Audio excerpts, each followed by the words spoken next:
I was thinking the other day, in the 20th century, all you ever heard about was the 21st century and how great it was going to be. The 21st century, all the opening Epcot stuff was, the 21st century is here today. When is the last time you heard anybody say anything about the 22nd century? Except maybe that, we're all going to be underwater because the ice caps have melted. Nobody talks about the future anymore, and certainly not optimistically. And that's what Horizons was this super cool, optimistic, funny look at the future.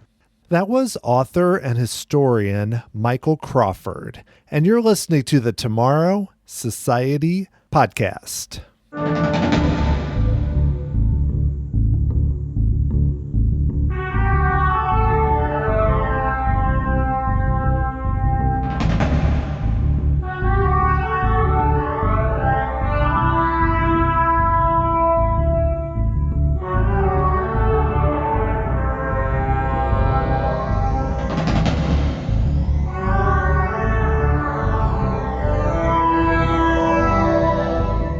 Thanks for joining me here on episode 103 of the Tomorrow Society podcast. I am your host, Dan Heaton.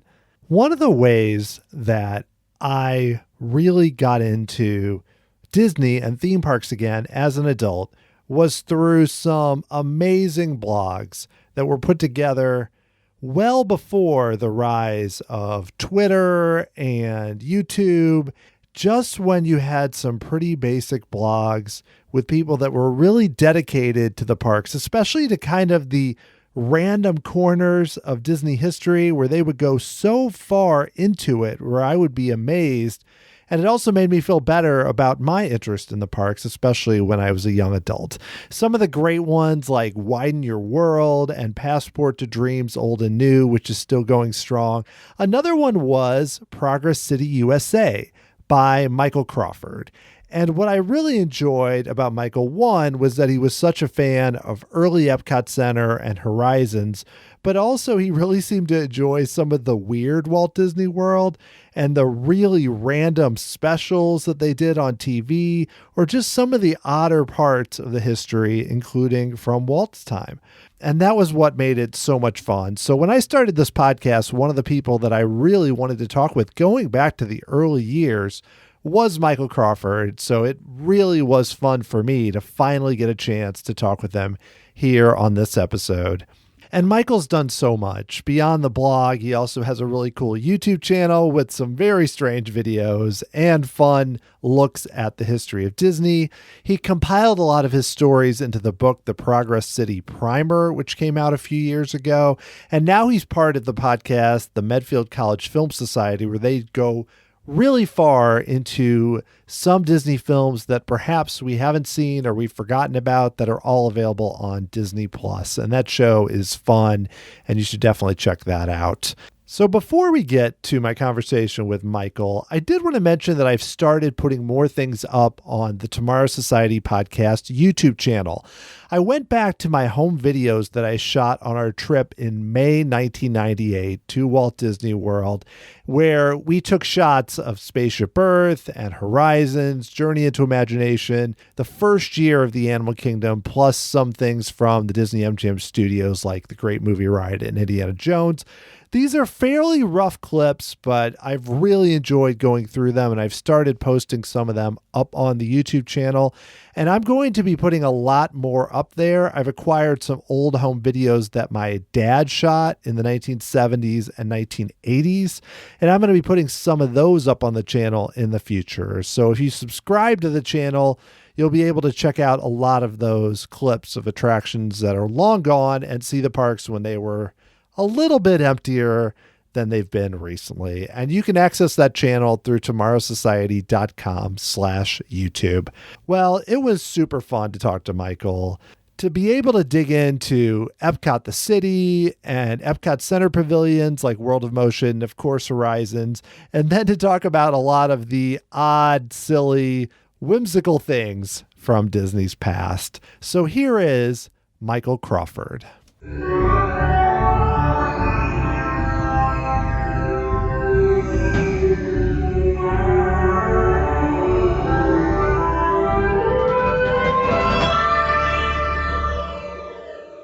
it's kind of a crazy time right now. I'm curious for you. I mean, given just all of your interests and everything, how are you keeping yourself busy while in quarantine, whether it's with Disney or other things? Well, that's a good question. Luckily, it's a good time to cut into the huge backlog of, stuff I've accumulated but haven't had a chance to either read or watch or catch up on projects that I haven't been able to catch up on in a long time.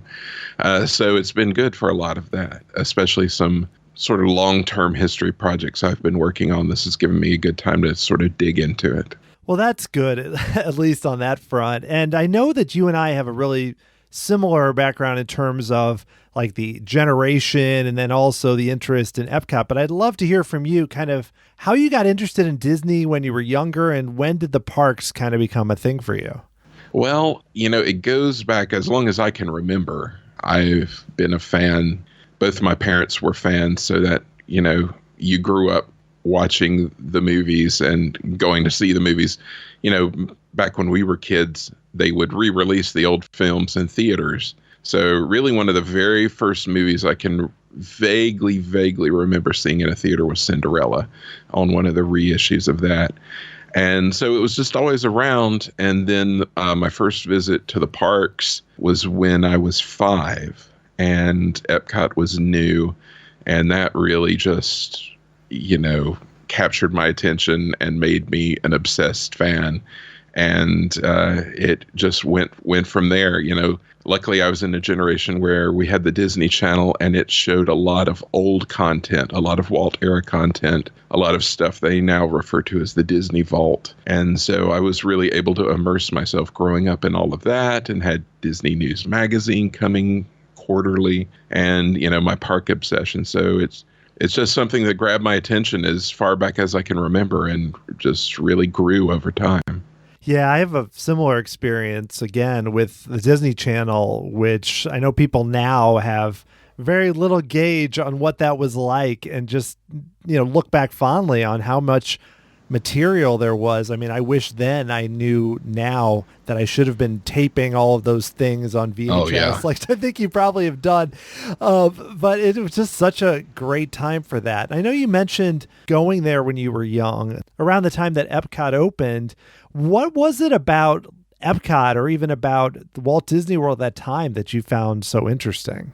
Well, it's hard to go back that far, but I do know that Epcot was really what, in my preteens growing up was really what I was obsessed with, which is so funny because so often you hear people who weren't around then repeat this sort of narrative that, well, Epcot, kids didn't like Epcot, so that was a problem. But a lot of kids in my generation were huge Epcot fans. I mean, I think it was just because it was so cool. You had these huge rides, these very, very long rides.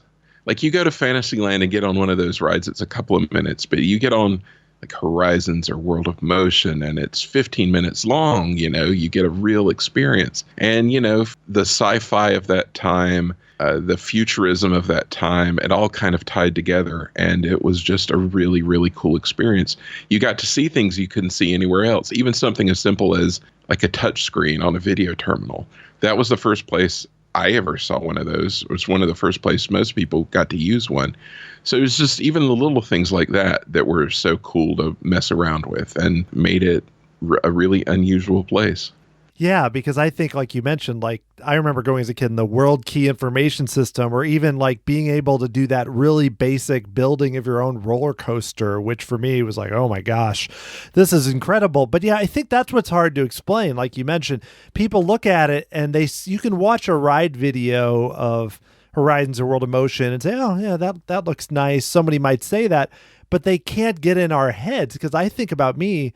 I was so into Star Wars and Star Trek and all those things. And then to go to this park and be like, what is all this? And I was 8 when I first went. And like you said, I mean, this is a time when technology was, I can't even explain it to my kids what it was like at the time. It was insane. And just all the, like you mentioned, just the futuristic elements to it. It was like it was like nothing else anywhere that we could even imagine, basically. Oh, absolutely. And, you mentioned the World Key. That goes with the touch screens.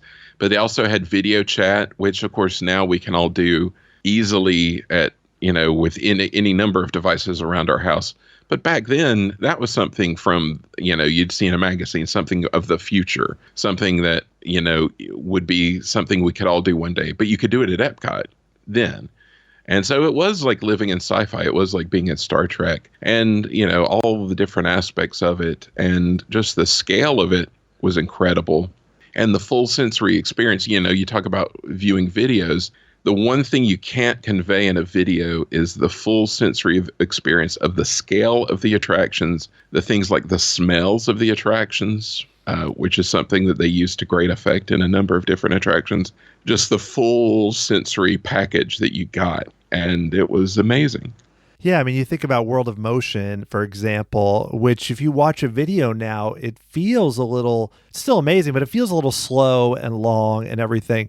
But when you're riding it and all these different scenes are happening around you and you go in that traffic jam or even the futuristic city and you're part of it, same with Horizons, where you can't really convey the fact of just things that seem kind of inconsequential, like going through the transitions and there's the lit up walls. And I'm like, this is great. Where on a video, it's just like, okay, we're going on to the next thing. There's no way to convey that, even with some amazing ride videos that we're seeing coming out. I think it's great. And also transportation too, at least for me, the monorail and People Mover, of course, but then even all the different ride systems as a kid, it seemed like each one was a little different, even though one faces out and one turns, and all those things were or the universe of energy moving theater, that blew my mind when I was a kid.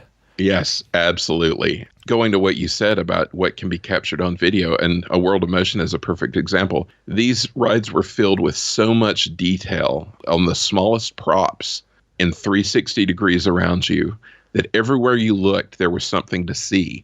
And you just can't capture that on detail. I was looking for, I made a reference in something I was writing to a very small detail from World of Motion. And I tried to find a picture of it online. And you can't because, no one's taking pictures that detailed in a ride. And it was everywhere. And like the finale, the center core, which was a special effect that was several stories tall of black light and laser, that can't be captured on video. People don't understand how huge it was and really what it looks like because you had to be there to see it. And as you say, the ride systems were so cool. Omni-movers everywhere, and that traveling theater was still an incredible thing. Yeah, and I feel like we could just do the whole episode. I mean, this was cool, and this was cool, and we could probably cover like 10 hours because there was just so much. Within every pavilion, there was a lot there. And I would love to circle back a bit to EPCOT the city, which I know you've written about both on your blog and in the book. And I'd love to get your thoughts. I've asked this to a lot of people, but let's assume an alternate universe where Walt didn't die in 1966 and lived even for another 10 years. From your experience and all the research you've done, do you think EPCOT the city really could have worked somewhere close to kind of the way he envisioned it? That is the ultimate question of sort of all-time Disney historian ultimate question, because no one really knows, but everybody thinks about it. And, I know a lot of people think it was just an impossible thing and it would have changed. I think it probably would have changed somewhat from what we see in the EPCOT film from his original pitch. And it really is a brutal thing because so much was happening in the company at that moment when he died. If even just a few more years, if we had him just a little bit longer, he was such a young man, just a little bit longer, so much would have changed and so much would have gotten done. Even though, what did get done was an incredible achievement. Who knows what could have happened? I think he would have pulled it off, but I think he was probably the only person who could have pulled it off because it would have needed huge buy-in from industry, and he was the only person who could really pitch that. And he really believed in it and would have gone ahead with it and pushed ahead with it without a lot of reassurance because he believed in it so strongly. So I think something would have happened. I'm not sure exactly what form it would have taken, but some form of that idea, I feel like certainly would have made the cut. Yeah, I agree because I think about it, and you bring up a good point about even a few years. Because if you think about how Disney World developed, I mean, it was well developed into just in the late '60s with it opening in '71. And if he had been able to put his stamp even more on that for 3 years or so, everything would have been so different. And then I think about when you mentioned with just him. I mean, I've in Marty Sklar's book, he talks about just some of the challenges with getting sponsors on board, even for EPCOT Center. And that was still a time when, you had these super strong companies, your GE or GM and Ford and everyone. And you think in the late 60s, just with Walt's power after the World's Fair and everything, that's probably the really missing piece there that they never could recreate, especially when there was the recession and the fuel issues in the 70s. There was no way around it by that point. Right. And I feel like had Walt lived even a couple of more years, the master planning for Disney World would have been different. And I mean, I think we would have had Mineral King, the ski resort. I think that definitely would have happened. But at Disney World, it's a matter of confidence. And I've talked to a lot of people who were at Disney in that time. And even during the 70s, even after the concept of Epcot had changed to a theme park, it got delayed because Card Walker was really unsure that it was doable, and he really wanted industry buy-in, and he was never comfortable going forward with it until the first sponsors signed on. The first sponsors to sign on was GM and then Exxon for what became EPCOT Center. And really until that moment, he was uncomfortable with making any motion towards it going further. Because he really needed that reassurance that these companies were going to take part. And I think Walt would have probably been better at lining up those companies, and Walt also would have just pushed and pushed because he didn't need reassurance. He believed in his vision. So I think it would have been a little different. Well, yeah, because like we saw with Disneyland or other things that he really, really wanted to do, risk or possible ruining the company or things like that normal business people like Card Walker, for example, would think about, logically so, would say, I don't want to be the person that tried to do Epcot and bankrupted the company or something, which again, after Epcot Center opened, the company, had some issues there. So it was understandable. But kind of flipping it around, I mean, do you think once Walt died, I mean, could that group have, I mean, I guess the better way to ask it is this. There were a lot of different concepts flying around about Epcot. Are there things that doing your research that you really wish they had moved forward on that they didn't with the ultimate park that became Epcot Center? Well, it's an interesting process because I really think the idea of Epcot lived on, of Epcot as a city at least until Roy Disney passed away, which was not long after the opening of Disney World. It was in December of 71. And right before he died, he had commissioned a planning study from a planning firm, to look at ways that Epcot could be developed. And of course, the report came in after he died and had a number of different sort of possibilities, from just sort of low scale residential development. One idea was for like a huge sports complex, which of course is something that came many years later. And another was for just Epcot pretty much as envisioned. And so they were at least thinking about it. Then it took several different turns over the years. One of the things I did was further develop Lake Buena Vista, because Lake Buena Vista was originally intended to be sort of the prototype for the prototype. And it was planned to be a sort of second home community where corporations and outside entities could lease these townhomes and things. And the original plans were for it to be much larger than it wound up being. To have a number of different recreational communities, one centered around golf and one about tennis and one around horseback riding and one about sailing. And it would all be connected by people movers and be connected to the monorail. And at one point there was a plan near the Empress Lily to have a whole section themed like New Orleans Square at Disneyland, So there was a lot that could have been done there that I think would have been cool.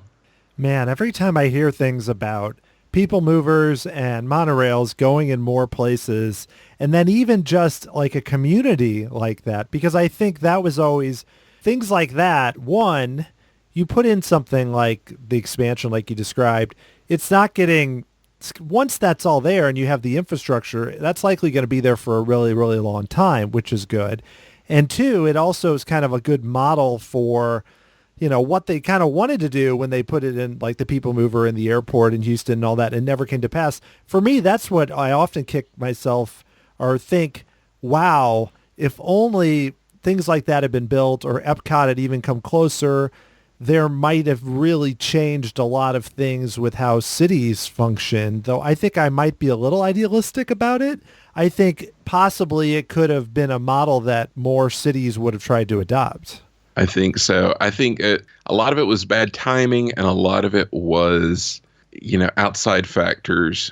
As you mentioned, the gas crisis, the economy took this huge downturn in the 70s, and, cities weren't doing very well. And Disney was trying really hard to sell monorails and people movers. They had formed a separate division specifically to do that. And I think it was just a bad time for that. And by the time the 80s came along, then new management came in, and they kind of ditched all those aspirations to be something bigger than an entertainment company, So I think had they kept pushing it and had they really exhibited it to a bigger scale at Walt Disney World, then, it would have been a bigger thing. Even looking back now, there were occasions where cities were interested in having a Disney-built monorail system or Disney-built people mover. It just never happened for one reason or another. So it's really a shame that the timing and the willpower never clicked just right for that to happen, because, man, I lived in LA for 4 years, and all I could ever think of was, I wish there were monorails and people movers. It would be so much nicer. Well, yeah, that's a kind of spread out community where if there were monorails and people movers, it would change how everything runs. Because I think of like where I live, St. Louis we have like a very basic public transportation system, with the train and stuff. But something like with that many people, if that got put into LA, I think it could have changed everything. And speaking of that, of course, I always had this thought, I'm jumping ahead a little bit, but you mentioned the newer management coming in the 80s, and the idea that I always think about, like with WestCOT, because speaking of just projects in California that never happened, I look at that and I always think, because when WestCOT was getting planned, some of the elements of original EPCOT Center, not everything was still there, but a lot of it was.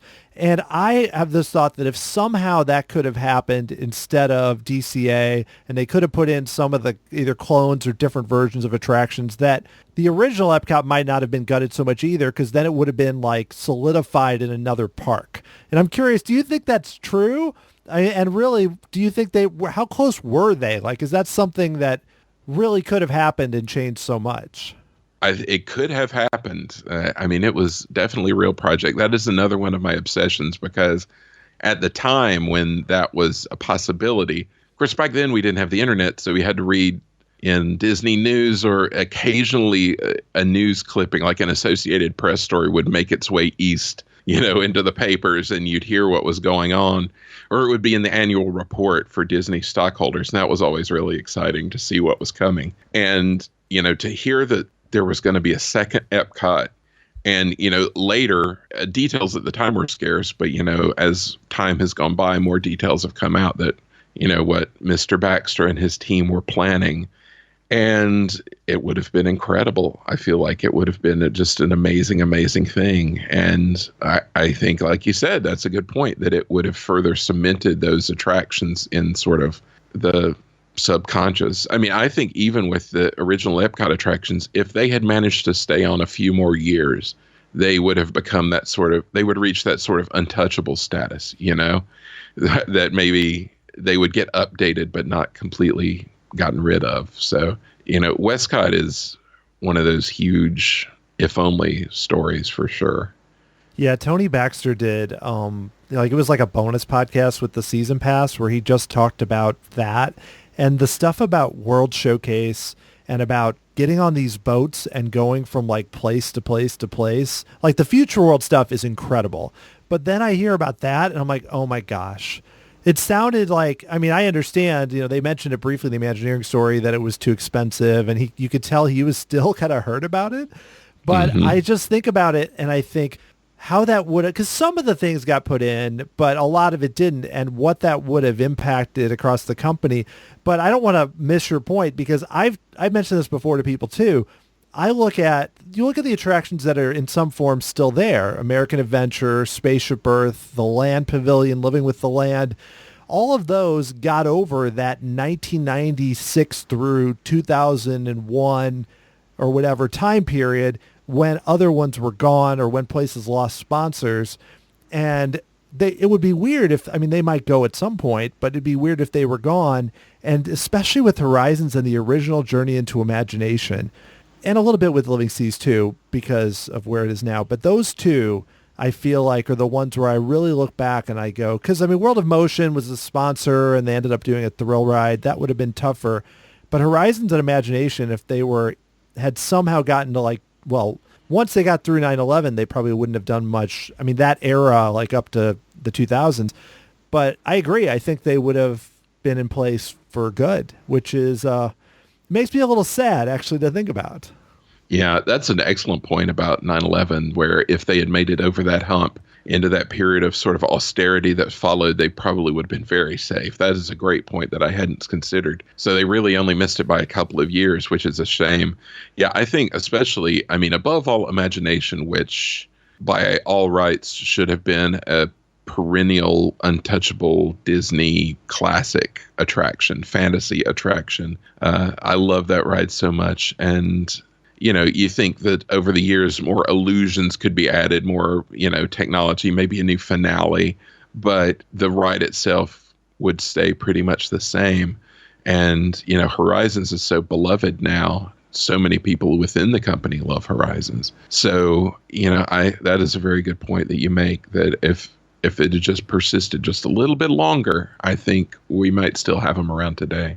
Yeah, and Imagination is interesting because it even goes against like the kind of perception, which isn't as strong as I think it used to be, that Epcot was this boring history lesson or was, slow moving, kind of serious. Not that Horizons is very serious either, but Imagination almost has more in common with kind of your classic Disney attractions in a lot of ways. And I also think too, it would be very popular today. I mean, you see how people already are about Figment, given the way the attraction even is now. If it was more like it was, I mean, wow, it would have been something. Oh, sure. I mean, imagine if they had a meet and greet with Dreamfinder and Figment, the line would wrap around Future World. I have a feeling because Figment is, as you say, so beloved. It's crazy to me, but I do want to take some time because Horizons is, like you mentioned, I feel like its reputation now is like as high as it's ever been, it feels like. And a lot of people that have never ridden it have like become kind of big, I wouldn't say obsessives, but are become big fans of it.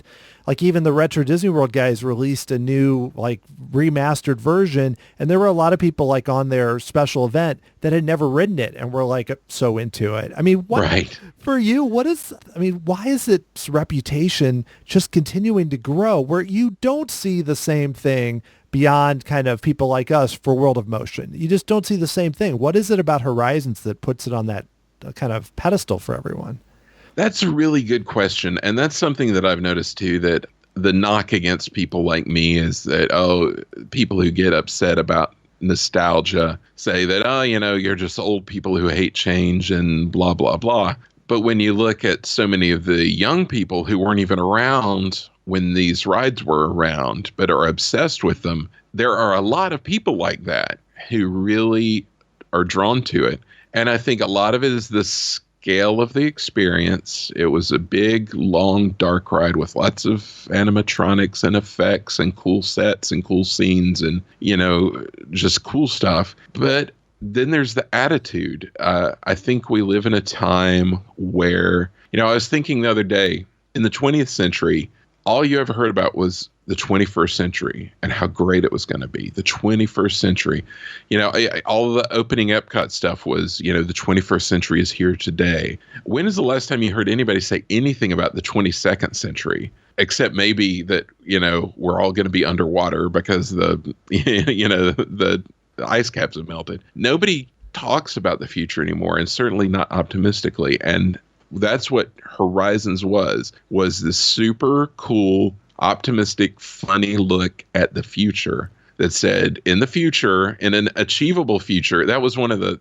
taglines that they, in the, the promotions when they talked about it, was, an achievable future. We would be in outer space, zipping around in like shuttlecraft, or we would be undersea playing with dolphins, swimming around, or we'd be, out at some desert farm that smells really good. And so it made the future look super, super cool. And it was a funny ride, and it was just a great experience. So I think that combination of things, and looking at it from an Epcot perspective, it was the pavilion that really combined all the messages from all the other pavilions. I think Marty Sklar used to say it's the ride that should have been in the big ball. It should have been in Spaceship Earth, because it's the one that tied everything together. I just think there's a lot of appeal there to people. Yeah, and that's a really good point about, sadly, about the way things look. And not that no one's ever optimistic, setting aside our current situation with COVID-19, but, Sure. Which is a whole nother thing. But just in general, and it's one of those situations where I remember that being a kid. And also, too, in the 1980s, like we talk about people movers and monorails. And I remember being a kid and thinking, oh, in the distant future of 2020, we're going to have flying cars and monorails and people movers, and everybody's going to be, it's going to be so amazing. And granted, we've had some really cool technology, but it's not in that direction at all. But you're right. We look ahead. And also, too, we were still fairly close to, I wasn't alive when it happened, but to the Apollo program, and then with the space shuttle. And it seemed like that was just like the beginning. And of course, the space shuttle was in like every single Disney attraction that had a video. Yeah. So it was everywhere. So you're going to Disney and you're like, oh, the space shuttle and, future. And it's something that can't be discounted. But I do think there is still an interest in it, regardless of we're not getting the messaging. There's an interest from people, especially young people, who kind of look at this and go, we still don't have most of the things in Horizons. Why don't we have all these things? It's a big part of it. That is what I've said that so many times, of when people say, oh, that was just out. They had to get rid of it because it was outdated. That is always my response is, we don't have any of those things yet. Like the fashions. Okay. The fashions may have been outdated. You could have changed this clothes on the animatronics, but the message and what it depicts is still far from happening. In fact, it feels like it's farther from happening than it did back then. For a young nerd back then, I got like Discover magazine, I got Air and Space magazine, and, you'd go to the barber shop and read Popular Mechanics and see like flying cars and stuff. Then you go to Epcot, and in the post show for World of Motion, you would see the same kind of stuff. So it was like this re-emphasizing the message that you would see everywhere, that like, yeah, we're going to be on Mars. Yeah, the moon landing happened in my parents' generation, but we're going to go to Mars soon. And, it'll be done by like 1989 or something. And, you had Voyager out in space doing all this crazy stuff, and everything sort of scaffolded everything else. And then you'd go to Epcot and see it all. It was kind of the culmination of all of that, and be like, yeah, this is how it's going to be. And then you go on Horizons and think, yeah, this is going to be what life is going to be like. And it was super exciting. Totally. Yeah. Because if you think about it, I whether it's going to an underwater city or living in space or just having, robots that are very messy, basically, and aren't really good at their job. And it also, like you mentioned before, it felt fun. And that's, I think, the thing that's kind of lost too, is that now we look at it and the whole atmosphere of the attraction, whether it's the music, which had this mix of kind of being zany, but also then like inspiring.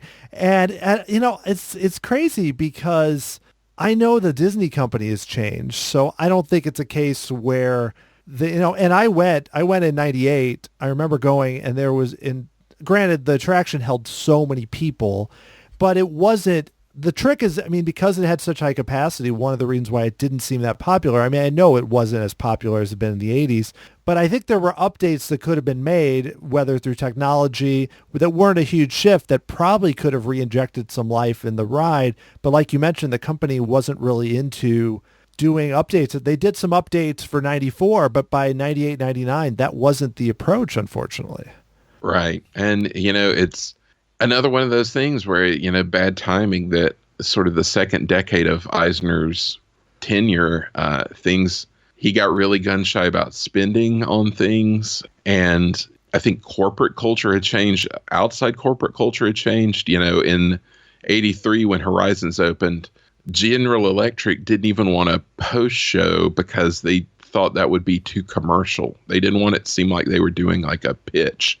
And even like Exxon at Universe of Energy, you think of Exxon, all the bad stuff over the years about Exxon, but even they wanted to have a light touch on the sort of the corporate messaging. And, I think by the time the 90s rolled around, companies weren't really interested in spending however many $1 million on sponsoring an attraction in a theme park. And that sort of World's Fair model of, benevolent sponsorship had kind of gone away, which is a shame. And, it changed everybody's priority. And, companies began looking for, let's pursue teenagers. And so things may be a little more thrill-seeky and a little more cynical, maybe. That's another thing about Horizons. It was not at all cynical. It was sort of wide-eyed wonder and not at all, saying, well, this is dumb. This is silly. We're just on a theme park ride, you guys. Things had definitely changed a lot in that sort of first 15 years of the park. Yeah, totally. Because if, you look at, I know it came much later, but you look at like something like Mission Space, which is going to Mars, or it's simulating going to Mars. It's still a little confusing. But essentially, I look at that, and I'm not here just to rip on Mission Space. I think the ride technology is really impressive. But it's kind of very like, it's almost militaristic in the way that it looks at space travel and the way it looks at all of that. And I know part of that was to fit with kind of it being a thrilling attraction, but you just see the difference now. You look at it and it just feels a little stilted, where I feel like some of the early, like Imagination Horizons felt very fluid and very just easy. It didn't feel like they were trying so hard to create some sort of thrill or some sort of experience in that way, if it makes sense. Yeah, well, it was more about the idea behind the whole thing, and it's informed by its era. You think of Mission Space came out in the era of like Armageddon and remember the movie Mission to Mars, yeah, which was a Disney movie. And so it was that sort of more action-oriented view of space rather than the sort of family. You think of Horizons with the family in the airlock and the kids chasing his dog, and it's a very different vibe for sure. Oh yeah, it's like apples to oranges or something. One I've read, I don't know if you read this, the document where it talks about had ideas about putting parts of Horizons into a Carousel Progress at Disneyland after America Sings closed, and kind of, it was a very ambitious, I don't know how far along that really went or anything like that. But to me, I would take that and I look at something like Carousel of Progress now and the final scene, and I wouldn't say they'd recreate Horizons, but for me, I think one of the good ideas, if they, decide to update that at some point, is to look towards way out in the future and have kind of that Horizons vibe to it. I mean, do you think something like that could still work? Because I feel like that pavilion is where the kind of feeling of Horizons really could fit. Oh, totally. Well, and Horizons was literally a sequel to the Carousel of Progress. They're both GE attractions. It had the, that family carried over and, takes them into the future. So, I mean, I think that would be a fantastic idea. I think it would be very cool to have a finale of the carousel where you're in the city. It could even be that same apartment, updated a little bit, but you could be in that same futuristic city from the ride. I think that would be very cool. And, I always thought the Horizons idea that George McGinnis worked on to put it into a carousel theater would have been really cool too, like an adaptation of it where, maybe you had different scenes in the different, desert, undersea, outer space, whatever. That would be really cool too. But yeah, I love carousel theater and I love Horizons. So the combination of the two would be very, very neat. I don't really expect Disney to spend hundreds. I love if they did it, but to spend hundreds of millions of dollars to build a new pavilion. But I do like to think about ways that maybe they could incorporate it in some way, because I think even about Epcot Forever and how they made sure Horizons had a pretty sizable role, or at least even in commercials, the theme was a big deal.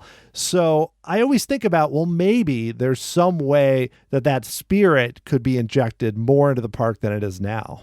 Yes. Well, I always think the good thing about Epcot is it really did inspire a generation, a very specific generation of those 80s kids. And, a lot of those kids went on to become Imagineers. And, as they rise, I've actually been fortunate enough to do some consulting and writing work for them. And I know for a fact a lot of people love Horizon. So, anyway, anytime you can fit in and even a reference or a little bit of that spirit, I think it's a good thing. So, keeping that spirit alive, I think is definitely a good thing, no matter where you can put it in. Oh, I agree. And I mean, that's why it's so great to see so many people, whether it's through their blogs or podcasts or Twitter or YouTube, that are kind of keeping that spirit alive in a way. And speaking of that, the reason that I initially found out about you was years ago. I was a follower of your Progress City U.S.A. blog, which I know is still your moniker on Twitter. Sure. And so going back to when you started that, like what made you kind of get interested in starting that blog, back when it originally began? Well, it was a time where there was starting to be a lot of Disney writing online, but only a few people really did like the deep historical stuff. Mike Lee at Widen Your World was the great forerunner, and then Foxy over at Passport to Dreams, Old and New, was doing great stuff, and it was really just a goof at the start. It was a way, like I wanted me and my brother to do it. Eventually, he did some at the first, but then eventually, he's a busy guy, doing other stuff. And just wanted to talk about the stuff that no one was talking about, whether it's be like historical stuff or just like even weird, just the stuff we remembered from being a kid. The TV specials that we watched, would record and watch over and over again. And just the odd little memories we had and the things we were obsessed with. So that was the origin of it, was just as a goof to talk about silly things that, I remembered from being a Disney obsessed kid. And it just kind of grew from there and snowballed, and it really changed my life. I would not be where I am today doing what I am doing today without that, because it put me in touch with a lot of people. And it's so weird. People always ask, how do you get into doing certain things and professionally? And, now more than ever, it's so easy with the internet. Just do it, do it for free at first. And if people like it, they'll find you. And then maybe you could do it for a living. It put me in touch with some incredible, awesome people who have been very, very, very cool and generous and thoughtful, and have really, really helped me out a lot. So it was a fortunate thing. I decided to goof off on the internet one day. Well, that was even just some of the things other ones you mentioned, like Widen Your World and Passport to Dreams, Old and New. It's like you're describing the sites that I used to go to, and still do in some cases with Foxy's, go to all the time, because that time was so cool. Because, now you have so many more people that are interested in doing either writing or now YouTube and podcasting.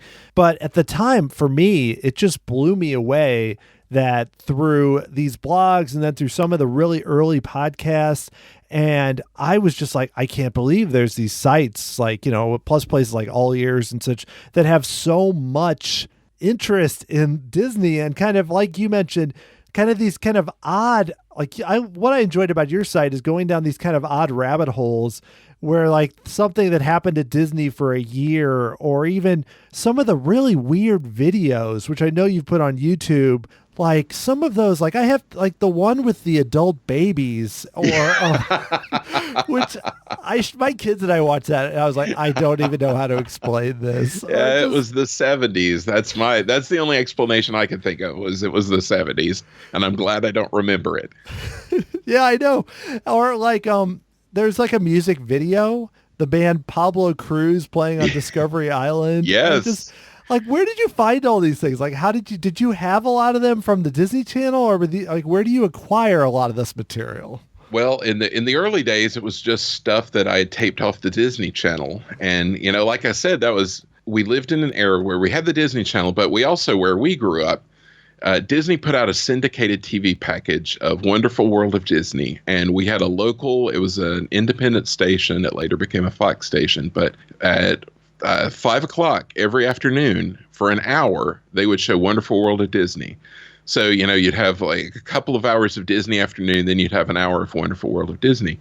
And they'd show, old movies like split in half, like Pollyanna, day one, day two.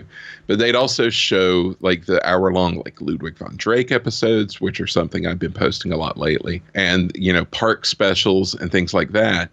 And we would tape those and watch them over and over and over and over again. And so, the blog was an outlet for me to get some of this stuff out there, because no one was talking about Shields and Yarnell dressed up like giant babies at Disney World. Like, no, that wasn't anywhere on the internet. And so I was like, I have to share. People need to see this. I have to share this with people, because I can't be the only one subjected to this. So, that was the spirit of it, to just put all this weird stuff. And like you said, things that were only there for a year, things that, and as time goes by, there are more and more people who don't remember these things. The other day on Twitter, people were shocked to discover there had been a Melvin the Moose breakfast show at Fort Wilderness with Melvin the Moose from the Country Bears. And I said, I had written a story about it a million years ago with like the flyer and some pictures from it, because I remember it from when I was a kid, but people today have no idea. So, as time goes by, things that I think, well, everybody knows that. Now, not everybody does know that, because they weren't there for it. And it's not like something that gets talked about a lot. So like niche Disney history is a valuable thing, or so I tell myself. Well, yeah, especially in the era of YouTube, or even now through various social media, there's a lot of interest. Like, I even feel like, because I grew up through that, like I mentioned, but there's some of the Christmas specials, or there's like a circus show where Regis Philbin is like acting like he's in the circus. I mean, there's just some crazy stuff.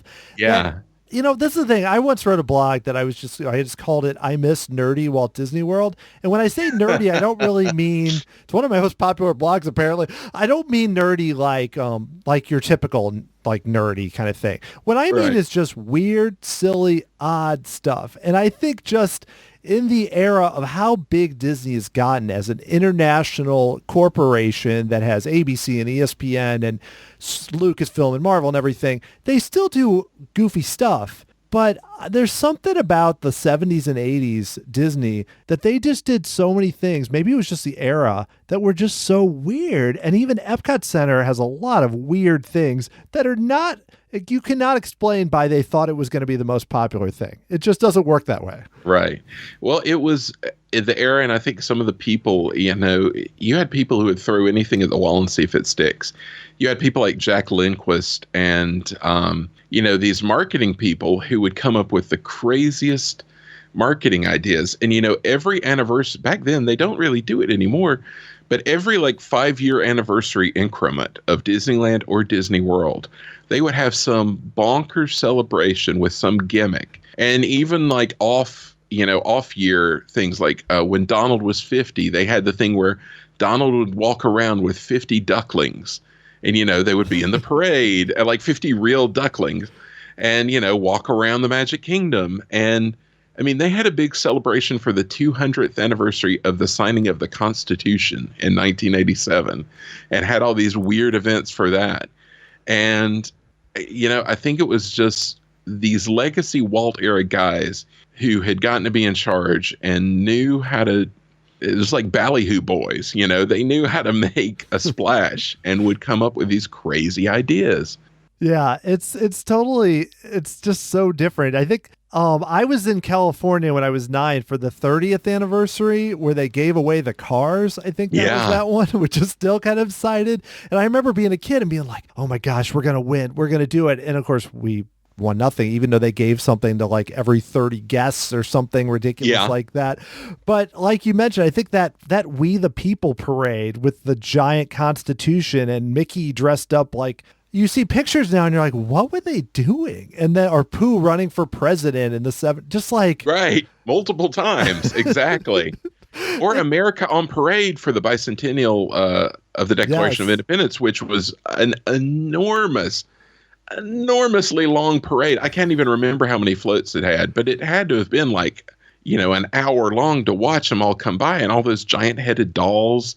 And like, it was really all about spectacle. And, it was marketing and all that, but nowadays all marketing, not just Disney, all marketing feels very safe and very, focus tested and very, scientific. But back then it was just crazy, the stuff they would come up with.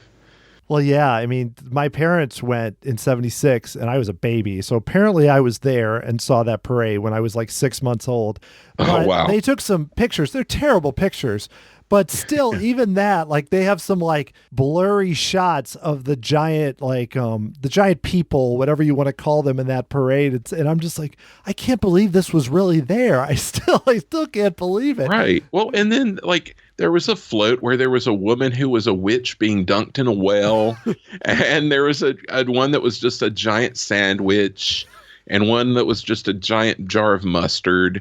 And it was just like everything they could think of. They were like, sure, do it, whatever. And then the 80s come and, you have Regis. I remember that.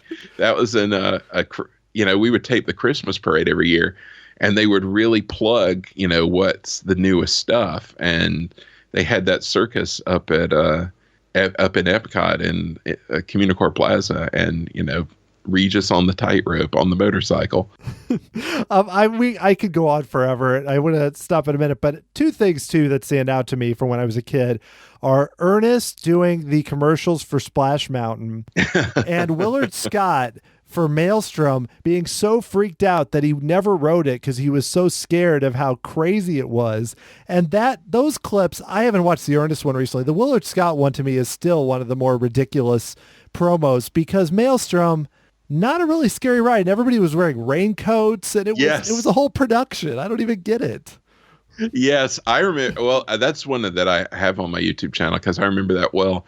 And I remember being so excited for that because we were like, oh, they've got this new ride in Norway and it's going to be this huge ride. And, I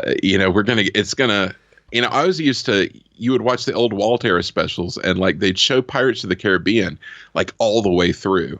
To promote it, right? And they would show the whole ride.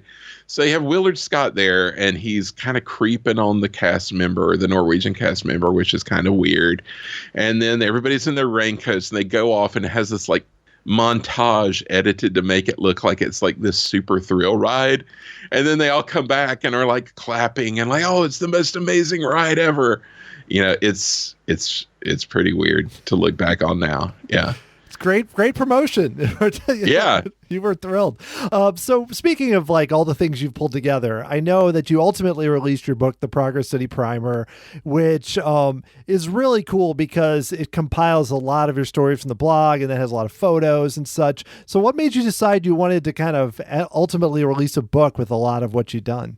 Well, I was sitting on this backlog of things and it's just, I don't know, it was just something that crossed my mind as something to do. And I was encouraged by people to do it. And, I'm always surprised, I did all this stuff. I did all the blog and all that just because it was something that I was interested in. And I'm always surprised when other people are interested in it as well. And, when they take to it, I'm always surprised by that. So I put together a lot of the older stories that I had done that were sort of the deeper dives that had involved a lot of research and things, and put in some new stories. There's some that had not been online previously, and just kind of tried to get, it's different from most Disney books because it's just a little bit of this and a little bit of that, and diverse topics. I kind of wish I had a little more Walt in there, but that's, you always coulda, shoulda, woulda. And so it was just something I was interested in doing to see if I could do it. And luckily, people have been really nice about it and seem to enjoy it. Oh yeah, yeah. I picked it up a few years ago, but then I was looking back at it today and such, and it's one of those things where I feel like because you have a lot of the shorter stories, you can just kind of dive in and out of it. There's a lot on Horizons, and there is some good stuff on Walt too. So I think it's definitely worth picking up. I think it's kind of evergreen. It's not one of those books that does it, if people are interested in a lot of the things we've talked about. I don't know if, I don't think you referenced the giant babies in there, but I could be wrong. They're not in there. That was a bridge too far. But yeah, it's like you said, it's something you don't have to read cover to cover. You can go from here to there because it's not like a single long narrative. It's just a bunch of separate stories from different times in the company's history, and some East Coast, some West Coast, and just a little bit of this and a little bit of that. Well, excellent. Well, I know there's something you've done more recently, too, which is the Medfield College Film Society podcast, which is you and three others, your brother Jeff, and then two other guys who I've really enjoyed, have been going kind of month by month through films that are on Disney Plus. I just listened to you talking about Flight of the Navigator, which I actually watched again a few months ago and was pleased that it actually held up even better than I remembered as a kid. And I'm curious how that podcast came together, and then how it's been for you so far. Yeah, well, Flight of the Navigator is awesome and well deserves a rewatch. The podcast was the brainchild of Robert McSwain, who is a family friend. He was one of my brother's best buds when we were kids back in North Carolina. And I mean, I've known him his entire life. He's younger than me. And so he had this idea, which was, it really coincided with something that I had wanted to do for a long time, to in some way, in some venue, talk about these old movies, especially since Disney Plus was coming out and some of this stuff was going to become easier to access. And so he proposed it, and I thought it was a great idea. So it's him and my brother Jeff and I, who all grew up as Disney kids, and then Andy, who's a friend of Robert's from college, who was Disney exposed, but not like totally super into it like the rest of us. So he's like the outsider voice of someone who hasn't like lived and breathed this stuff. So you get a little bit of contrast there. And we talk about films from different eras of Disney. And our first real episode was at the start of January, and we've done a couple of older ones, couple of newer ones. We just recorded Journey of Natty Gann, which is another one I'm quite fond of.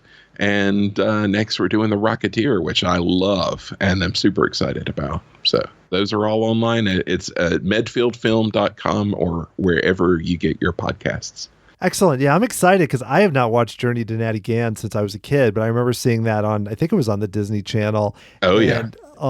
Really would like to watch it again. Just watched The Rocketeer again recently too on Disney Plus. And then I haven't listened to your episode yet about Gus because I have not watched that since I was a kid, but I'm curious how that holds up actually. It does not hold up well. It is surreal. It is they did that as one of the very first pilot of, trying to figure out the format for this podcast, and they picked Gus. And, I watched it, and first it is a terrible, terrible movie, but terrible in a fascinating way. It's like everything about it is like, how did this happen? There are a lot of people involved in it. It has a lot of people in it. It raises more questions than it answers. I'll say that about how this happened, but it's entertaining, if not good. Yeah, that's kind of what I would expect, though. At some point, I'm trying to find the time to go back to a lot of those kind of 50s and 60s movies. So I'm a little concerned that some of them are going to be, but like you said, I don't think too many are going to be boring bad. I think they're going to be more bad and weird, which is good. But I'm excited that you guys are doing the show, and I think it'll be fun to see kind of where it goes in the future. Yeah, thanks for that. Yeah, well, there's lots of material. And I mean, I think anything with Walt era, you're safe. It's not going to be bad. Occasionally you'll get one that's kind of dull, but not bad. But some of that mid-70s stuff, after all of the Walt ideas had sort of been done, there's some rough material. So we have lots to pick from, thankfully. And even if the movie's bad, it's fun to talk about. Oh, definitely. So this has been a blast, Michael. I think I could talk about the weird stuff like from the parks and YouTube for another 5 hours. Sure. But maybe save that for another time. But if people want to find more about you or follow you on social media, where should they go?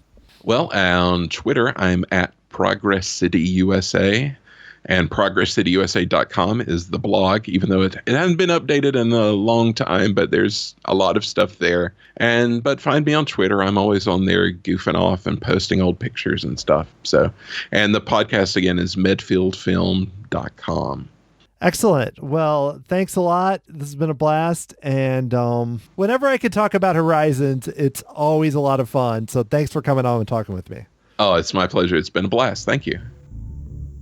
If you enjoyed this podcast, I would suggest my shows with Hal Bowers, Matt Parrish, and Lou Mangello, plus many more. And you can find them at tomorrowsociety.com/podcasts with an S at the end. That's where all the episodes are listed. It's really easy to access them. If you'd like to support the podcast, you can go to tomorrowsociety.com/member. There's a really cool way to do so where you can make a small monthly contribution and really help the show and get some cool perks. My latest members are Scott Trewick and Hannah Pitt. Thanks so much for the support. It makes a huge difference in keeping this show going. If you'd like to get a hold of me, send me an email, dan@tomorrowsociety.com. Follow me on Twitter at tomorrowsoc, Facebook or Instagram at Tomorrow Society, and YouTube, tomorrowsociety.com/YouTube. Tomorrow Society podcast is hosted, produced, and edited by Dan Heaton. The music was written by Adam Hookey and performed by the Sophisticated Babies.